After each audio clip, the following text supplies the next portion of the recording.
అంధకారమందు ఎలుగు కలుగు గాకని పలికిన ఆ ఆత్మదేవుడే చెప్పండి, చీకటి అయిపోయిన నీ హృదయం నా హృదయం అందు కూడా ఎలుగు కలగ చేయవాడు ఎవరు చెప్పండి?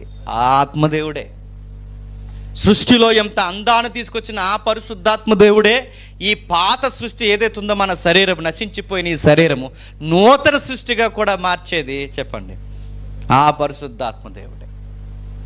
ఆయన లేనంత కాలం మనకేమనిపిస్తుంది అంటే, సామెతల్లో ఉంది, ఏమనిపిస్తుంది చూడండి ఒకసారి. 14వ అధ్యాయం 12వ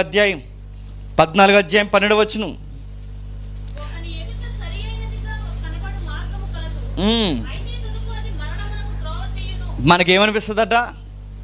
నేను చేసేదంతా రైటు, నేను చెప్పేదంతా రైటు, పర్లేదులే, నా దృష్టికి బాగానే ఉందని మనం అనుకుంటాంగా, మనం ఏర్పరచుకుంటాం. మన ఫిలాసఫీ మనకి ఏడుస్తుంది కదా, ప్రతి ఒక్కరికి ఫిలాసఫీ ఏడుస్తుంది. మన ఫిలాసఫీ ప్రకారం మనకి ఏమనిపిస్తుందట? రైట్ అనిపిస్తుందట.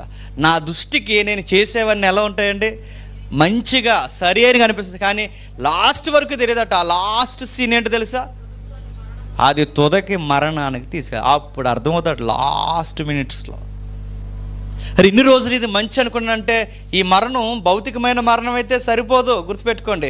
భౌతిక మరణం అయితే పర్వాలేదు, పోన్లే, ఇలా నశించిపోయిన నిత్యత్వానికి వెళ్తాం అనుకోవచ్చు. కానీ ఈ మరణం ఇది భౌతిక మరణాన్నే కాదు సూచించేది, మరి ఆ రెండో మరణాన్ని కూడా నేను తీసుకెళ్తుంది, గుర్తుపెట్టుకో.